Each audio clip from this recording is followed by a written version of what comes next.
Hey, it's Derek from Ideal Body, and in today's video, we're gonna talk about dieting versus intermittent fasting and which one is best for you. Let's get into it.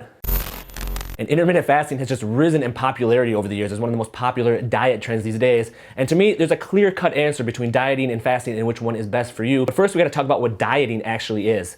There's this misconception out there that, whenever you're on a diet, you're either, not really eating a lot of food or you're severely cutting back on calories. And I'm not recommending that at all. In fact, if you severely cut back on calories, your body will actually gain weight. You'll actually hold onto your fat and your metabolism will actually decrease. So it'll slow down if you feed it less food. When I'm talking about dieting, it's simply the food that you eat every day.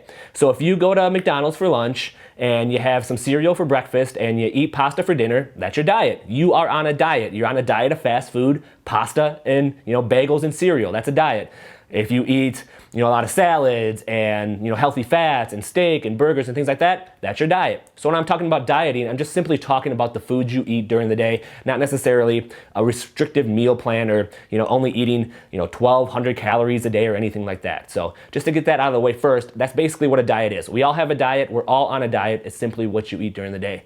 Now when it comes to which one is best, fasting or dieting or what you eat is far more important than simply going on a fast, because if you fast in the morning and you skip breakfast and you think, okay, I skipped breakfast, I saved 600 calories, now for lunch I'm gonna splurge and I'm gonna go get the burger and the fries, or I'm gonna go get the pizza for dinner, the fasting really isn't gonna do much for you. Now, you can't just say that I'm gonna not eat during a certain period of time, I'm gonna skip these meals and then I'm just gonna go crazy the rest of the day and eat whatever I want because I think I saved on the calories earlier in the day. It doesn't really work that way. And I mean, you can do it that way, you're just not going to get great results. So what you put into your mouth and what you eat, the quality of your food, is far more important than simply fasting.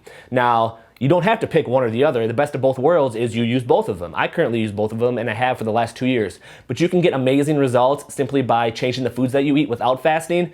But you can't get very good results if you fast but never change the way you eat. Because again, you're just gonna keep introducing those bad foods into your body and you're never gonna get around to actually burning the fat off no matter how long you fast. So fasting, the reason why that works so well is because when you don't eat for a specific period of time, whether that's 12 hours, 14 hours, 16 hours, up to 24 hours, your body burns through all the sugar in your body. So a lot of the foods that you eat get broken down into sugar. Your body burns through that throughout the day, whether you're going for a walk, whether you're sitting at your desk. Your body is using energy even if you're not physically doing a lot of activity.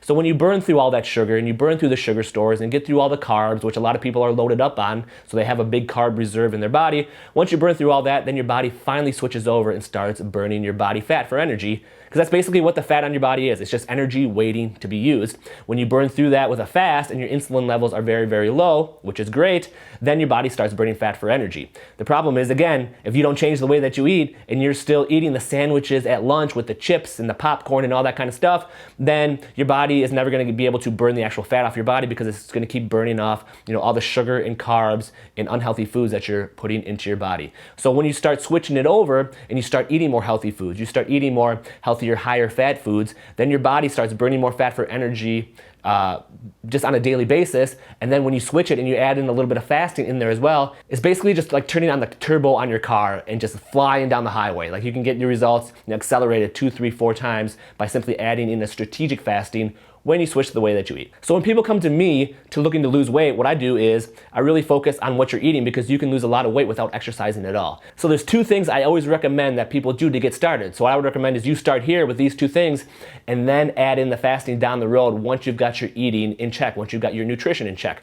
Number 1, I love to do an apple cider vinegar drink about 2 to 3 times a day. Now there's a lot of misinformation out there that apple cider vinegar is some miracle weight loss drink and that if you drink it all day long, you'll just magically lose 30, 40, 50 pounds, and that's completely not true. As with fasting, if you're still eating unhealthy foods, then it's not gonna make a huge difference. Now, what it really does is it helps you with bloating. So for me personally, I had emergency stomach and bowel surgery about 4 years ago and had a 6-hour operation to correct it all. So my stomach is very sensitive. I can eat certain foods and it feels very bloated. I feel weighed down. I feel lethargic. I don't have any energy after I eat certain foods.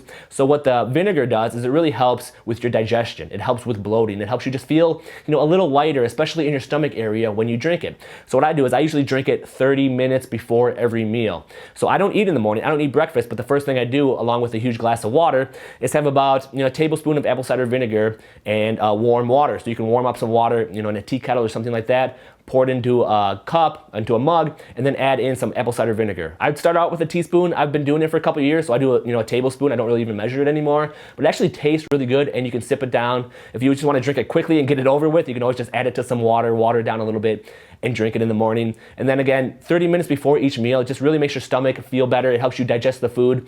And the other reason why it's very beneficial is that your gut is made up of bacteria. So there's good bacteria and there's bad bacteria. And you gotta have both. Like, you don't wanna just have good bacteria without any of the bad stuff. And without getting into all the science behind it, basically you want the good guys to outnumber the bad guys. The bad guys start outnumbering the good guys when you start eating a lot of processed food, when you start breathing in toxins, when you start eating unhealthy food. So you definitely want to keep that balance with the good guys. On top, one way to do that is with the apple cider vinegar. It's been known to improve your gut health, which is very, very important. So that's why I like drinking it 3 times a day. It's not going to make you lose 50 pounds overnight or some other crazy thing that people are telling you, but it does help you with the bloating, the digestion, and it can help you with your good gut bacteria, as well as helping your insulin stores as well.